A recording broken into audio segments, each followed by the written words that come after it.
Hey guys, I'm preparing my UPro GeForce 5000. Nag-spool ko sa akong giswap nga 2 mamsi. Sa to ang linya na diha, Berkeley Software Fireline PE 1.5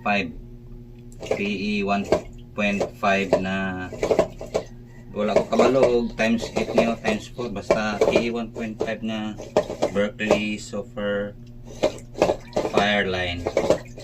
So kung i-load diri sa ko ang UPro GeForce 5000. So DIY lang ta guys. Sa akong Quran.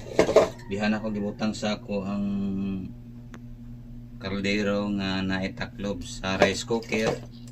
Butangan ako tubig. Mawara na. Spool na ako ni 600 meters din nga PE 1.5. PE 1.5 na 600 meters. Muna siya guys ang UPro GeForce 5,000 na siya, 5,000. So, ano yung logo niya. So, puhon, basig maka vertical jigging ko. We'll see.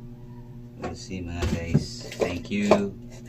Thank you mga kachimpansi.